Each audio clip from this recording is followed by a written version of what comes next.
ஏன் வந்து legal important? அந்த லைசன்ஸ் வாங்குறதுல இருந்து ஆரம்பிச்சு ஒரு பிசினஸ் பண்றவங்க அதுல எப்படி கவனம் செலுத்தணும்னு கொஞ்சம் சொல்லுங்க. கண்டிப்பா. ஸ்டெப் 3 த லீகல் கேட் அப்படின்னு பேர் அது பேர். ஸோ நம்ம ஊர்ல இருக்கக்கூடிய ஒரு சில ப்ராக்டிக்கல் இஷ்யூ அப்படின்னு பார்த்தீங்கன்னா, நம்ம வந்து பிஸ்னஸ் ஆரம்பிப்போம்.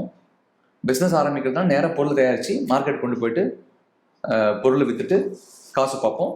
அப்படியே ஆர்கானிக்காக டெவலப் ஆகும். ஓகே. இப்போ வளர்ந்த நாடுகள் அப்படின்னு நம்ம சொல்றோம்ல, சில நாடுகள்லாம் சொல்றோம்ல, வளர்ந்த நாடுகள் அவங்க ரொம்ப ஸ்ட்ரக்சர்டா செய்வாங்க.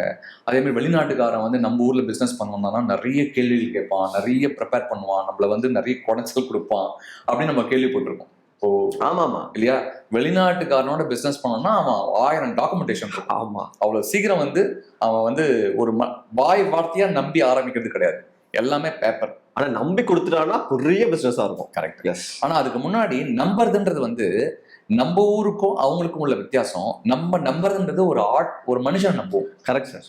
கார்த்திக் சார் சொன்னா நல்லா இருக்கும் அப்படின்னு நான் போறது வேற. கார்த்திக் சார் அவன் பார்க்க மாட்டான், உங்களுடைய ப்ராசஸ பார்ப்பான். Okay.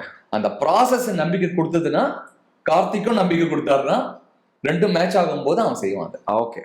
So process driven compliance அப்படின்னு சொல்லுவாங்க. Complaint driven legal documentation driven business வந்து ரொம்ப நாள் நிற்கும்.